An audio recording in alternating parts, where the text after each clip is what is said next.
일산에 사는 60대 김현숙 씨는 없는 시간을 쪼개어 주말에 아버지를 보러 지방으로 향했습니다.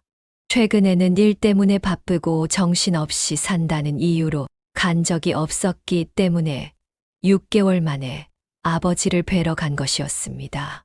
김 씨는 남편과 조론을 한 상태였으며 현재는 자식들 모두 결혼하고 혼자 독립한 지 약 1년 정도가 됐습니다. 김 씨는 혼자 지내는 삶에 대한 기대감이 어느 정도 있었습니다. 언제든 원하는 대로 또 하고 싶은 것을 마음껏 하며 살아갈 수 있을 것이라 생각했습니다.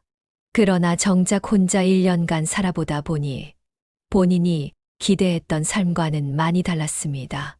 김 씨는 남편과 결혼을 하고 난 이후 악착같이 돈을 모았었습니다. 그러나 아끼는 사람 따로, 쓰는 사람 따로 있다는 말처럼 힘들게 돈을 모아두면 남편은 그 돈을 혼자 몰래 썼으며 심지어 약 2억 원의 사기를 당해서 돌아오기도 했습니다. 김 씨는 이런 상황에서도 또 돈을 악착같이 모으기 시작을 했습니다. 김 씨는 현재 거주하는 집 말고는 목돈이 그리 많지 않았고 노후의 자식들에게 손을 벌리고 싶지 않았기 때문에 노후 자금을 마련하기 위해서였는데요. 우연히 유튜브 영상에서 노후 자금으로 최소 5억 원 이상이 필요하다는 말을 들을 때면 괜시리 숨이 턱 막히기도 했습니다. 때문에 악착같이 돈을 모으려고 노력했지만 정작 그 돈을 거의 쓰지는 못하고 모으기만 하고 있었고 뭐 하나라도 물건을 하거나 다른 경험을 하려고 하면 돈을 다 써버릴 것만 같은 걱정이 들어서 얼마 못 가서 포기해버리곤 했습니다. 그러다 보니 혼자 살면서 조금씩 우울증이 생기고 말았는데요. 김 씨는 긴 시간 움직이며 아버지의 집에 도착을 했고 아버지는 이날도 한결같이 평온한 얼굴로 김 씨를 맞이해 주었습니다. 너무 간만에 찾아왔죠? 죄송해요. 죄송할 게 뭐가 있어. 혼자서도 시간 잘만 가더라. 오늘 아침은 저기 카페에 가서 아메리카노 한 잔 시켜봤는데 참 맛있더라. 잘하셨어요. 근데 무슨 고민이 있어? 얼굴에 근심이 한가득이네. 김 씨는 소파에 앉아 한숨을 한 번 크게 내쉬더니 말을 이어갔습니다.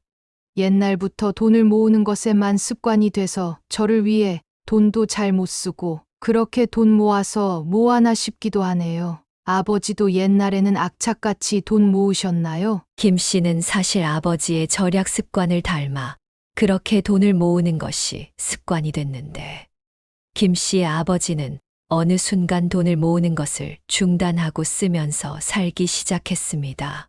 아빠도 지금 내 나이 때까지만 해도 돈 모으려고만 했었지. 근데 살아보니 적당히 쓰면서 살아야 하더라. 나도 돌아가신 내 할머니 보면서 느낀 거야. 돈이 없는 것도 아니었는데 자식들 물려주겠다고 쓰지도 않으시고 가전이나 가구도 고장나지 않으면 버리질 않으셨던 거 너도 알잖아. 그리고 아빠랑 오랜 친구가 63세 나이에 삶을 마감했는데 그 친구는 원래 공부를 잘해서 옛날에 미국 유학 가서 박사학위도 따오 뒤늦게 약대에 가서 약사를 하며 돈도 많이 모았었단다. 거기서 삼시세끼 병원에서 주는 밥 먹고 늘 허름한 옷만 입고 다니고 정말 하나도 안 쓰고 다녔거든. 그 친구는 일 좀 더 하고 나중에 스페인 가고 싶다고 독학으로 스페인어 공부하던 친군데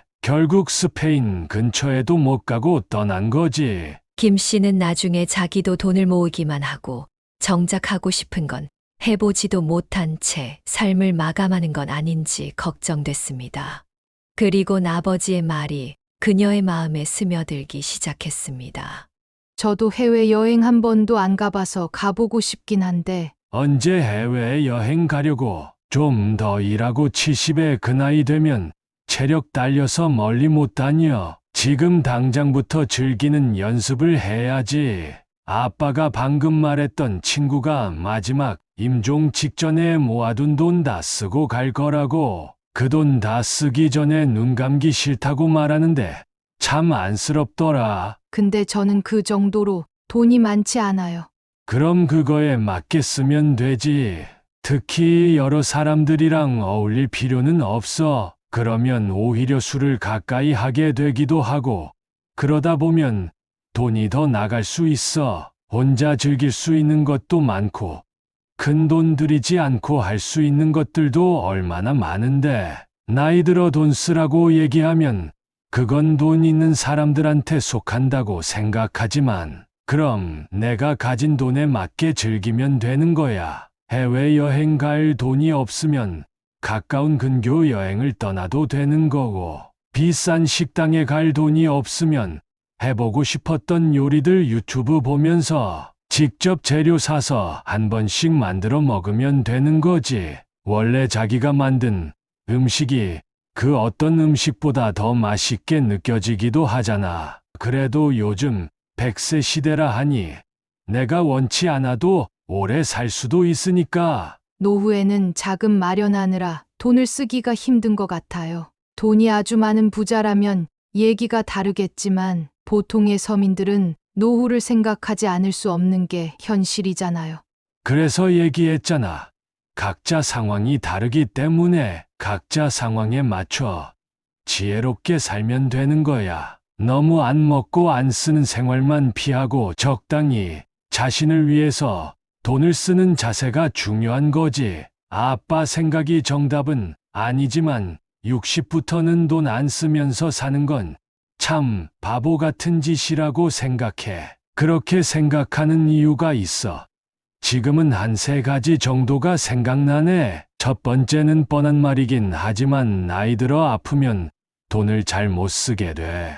요새 국민연금 조기에 수령하는 게 인기잖아. 이가 빠듯하고 연금을 제때 받기 전까지 생활비가 부족하니 미리 신청하기도 하고, 나중에 국민연금을 혹시나 못 받을 수 있을까봐 신청하는 것도 있지만, 많은 사람들이 한 살이라도 젊을 때 돈을 쓰고 싶어서 일찍 받는 이유도 있어. 그런 사람들 말 들어보면 대부분 나이 들면 몸이 안 좋아져서 놀러 못 가게 될 거라고 생각하는 경우도 많았어. 계속 아끼기만 하다가 하루 아침에 쓰러져 못 걷게 된다거나 치매에 걸리면 얼마나 돈 아낀 게 후회가 되겠어. 김 씨 아버지는 나이 들면 아파서 제대로 즐기지 못할 바에야 한 살이라도 젊을 때 돈을 쓰는 것이 좋다고 말했습니다. 여러분은 제일 최근에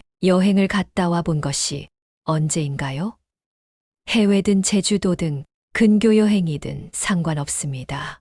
한 살이라도 젊을 때 여행을 다니라는 댓글에 공감하는 분들이 많은 것 같습니다. 나이별로 여행의 느낌이 다르고 또 여행 갔을 때 추구하는 바가 많이 달라지기도 한다고 합니다. 만약 그동안 가고 싶었던 여행지가 있었는데 돈 걱정에 미루기만 했다면 나중에는 가고 싶어도 못 갈 수 있는 몸 상태가 되기 전에 이번 기회에 한번 떠나보는 것은 어떨까요? 김 씨의 아버지는 60대에 돈을 써야 하는 두 번째 이유에 대해 말했습니다. 너도 알겠지만 돈을 모으기만 하다 보면 그냥 돈을 모으는 것에만 집착하게 될 수도 있어. 인생의 목적 자체가 돈을 모으는 것이 돼 버리는 것이지. 사실 이건 60대 전까지만 하면 되는 거야. 물론 이렇게 말하면 90까지 살지 100살까지 살지 모르는 일인데 60은 써야 할 때가 아니라 돈을 꼭 쥐고 있어야 할 나이가 아니냐고 생각하는 사람들이 있어. 만약 아직 여유가 없다면 돈을 모으기는 해야지. 근데 모으기만 하지 말라는 거야. 얼마나 많은 가난한 부자들이 돈을 써보지도 못하고 모으기만 하다가 세상을 떠는 줄 알아? 유튜브에서 최소 5억은 있어야 된다는 내용을 많이 봐서 그런지 뭔가 비교하게 되고 불안감이 생기는 거예요. 난 그런 거 보지도 않아. 100세 시대 은퇴자금 어쩌고 하면서 불안을 조장하는 언론이 대부분이야. 김 씨의 아버지는 건강하게 삶을 즐길 수 있는 나이는 짧다며 관에 들어갈 때까지 아껴가면서 자기의 인생을 포기할 거냐고 물었습니다. 여러분은 지금 혹시 먹는 것도 아끼고 옷도 제대로 못 사 입어보고 명품 가방은 당연히 없다 보니 돈을 어떻게 써야 하는지 모르게 되진 않으셨나요? 어느 순간부터 싼 거부터 찾는 습관이 생겨서 이것저것 싼 제품들을 쓰다가 결국 얼마 안 가 고장나서 더 비싼 제품을 한 번 더 사게 된 적도 있으셨을 것입니다. 사실 이렇게 돈을 악착같이 모은 분들 중에 사기를 당해 많이 후회하는 분들도 있습니다. 본인이 사기를 당하거나 배우자가 사기를 당해서 그간 모아둔 돈을 날렸다면 그 돈을 쓰지 못한 것을 후회하는 것이죠. 어떤 분은 아끼고 아끼며 살았고 여행 한 번 못 가고 일만 하며 살았는데 자식이 투자 사기를 당해 빚이 생겨 그 돈을 갚아주느라 모은 돈을 다 써서 아직도 70에 가까운 나이에 남의 집 식당에서 12시간씩 일하고 있다고 합니다. 돈을 모으고 사기를 당해 모두 잃어버리는 것만큼 허탈감을 주고 정말 살고 싶지 않다는 생각이 들게 만드는 것은 없는 것 같습니다. 그렇기 때문에 사기는 노후에 반드시 조심하셔야 합니다. 또한 사기뿐 아니라 자식들을 위해서 자식들에게 물려주려고 돈을 모으는 경우도 많습니다. 물론 자식을 하는 부모 마음은 모두 같을 것이라 생각합니다. 하지만 그것이 꼭 돈일 필요는 없습니다. 그저 자식들이 힘들 때 위로해주고 마음을 주는 것으로 충분합니다. 꼭 돈으로 줄 필요는 없습니다. 여러분이 자식들 성인이 되는 동안 그만큼 돌봐줬으면 여러분은 부모님의 역할을 다한 것입니다. 법륜 스님도 자식들이 성인이 되었으면 그만 독립을 시키라고 여러 번 말씀하셨습니다. 내가 괴롭지 않을 정도로 여유가 되면 도와주고 그것이 안 됐다고 해서 자식에게 죄책감을 가질 필요도 없는 것입니다.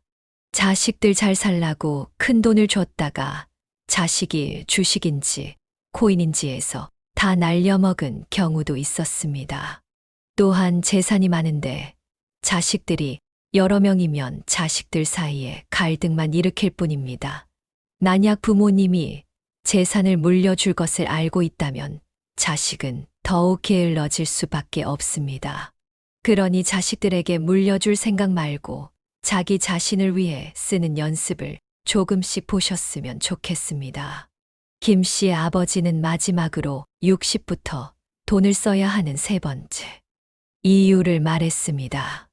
돈은 사실 쓰기 전까지는 내 돈이 아니야. 쓸 때 더 가치가 있는 게 돈이야. 김 씨의 아버지는 돈은 가지고만 있는 것보다 써야 진정한 자기 돈이 되는 것이라고 말했습니다. 60대에는 돈을 쓰는 명확한 가치를 가지고 나를 위해 쓰는 것이 좋습니다. 앞서도 얘기했지만 여행은 정말 참지 말고 미루지 말고 가고 싶을 때 가는 것이 좋습니다. 나중에 하다 나이 들어 체력도 안 따라주니 즐거움도 반감이 됩니다. 여행에서 얻을 수 있는 것들도 다 때가 있습니다. 돈을 버는 것도 중요하지만 정작 쓰는 법의 중요성을 고하는 분들이 많은 것 같습니다. 돈을 쓸 줄 아는 것이 중요한데 모으는 것만이 좋다는 인식이 생겨 벌어지는 일입니다. 팔 굽혀 펴기를 잘하려면 팔을 굽혔다가 펼 줄 알아야 합니다. 하지만 돈을 모으기만 하고 쓰지 못하는 것은 팔 굽혀 펴기를 팔을 굽히기 하고 펴지 않는 것과 같습니다. 돈이 없어 무시당하고 서러웠던 경험이 있을수록 한 푼이라도 더 벌려고 하는 사람도 있습니다. 그러다가 나이는 이미 들어 있고 건강도 상해 있고 결국 눈앞에는 죽음이 어느 순간 다가오는 것입니다. 물론 돈은 중요합니다. 돈이 없어서 자식도 부모와도 인연이 끊기고 그렇게 모자란 돈을 채우려 열심히 돈을 불려보려다 앞서 언급한 사기를 당해 피해를 보기도 합니다. 돈이 중요하지 않다고 하는 사람들은 아마 없을 것입니다. 결국 돈은 중요하고 있으면 좋은 것이 돈입니다. 만약 내가 지금 하고 싶은 것을 할 만큼 정말 돈이 없고 심지어 빚이 있다면 일단 그건 먼저 처리하는 것이 맞습니다. 하지만 어느 정도 빚을 다 갚고 조금의 여유가 생긴 시점부터 목표를 다시 돈 모으는 것으로 정하기보다는 돈을 조금씩 모으며 이제는 조금씩 써보는 연습을 하는 것이 좋습니다. 생각해보면 은행이나 부동산에 묶여 있는 돈이 내 돈이라고 생각을 하는 것은 허황된 망상일 수 있습니다. 내가 쓰는 것만큼이나 돈이라고 생각하는 것이 쉽지는 않지만 지금부터 조금씩 실천을 해보는 것은 어떨까요? 여러분은 오늘의 영상 내용에 공감하시나요? 만약 이 중 한 가지만이라도 실천해 볼 가치가 있다면 오늘 당장 실천해 보는 것은 어떨까요? 실천하는 여러분을 하늘지음이 응원하겠습니다. 우리 모든 구독자분들의 행복한 여생을 응원합니다. 다음에 더 좋은 내용으로 찾아뵙겠습니다. 감사합니다.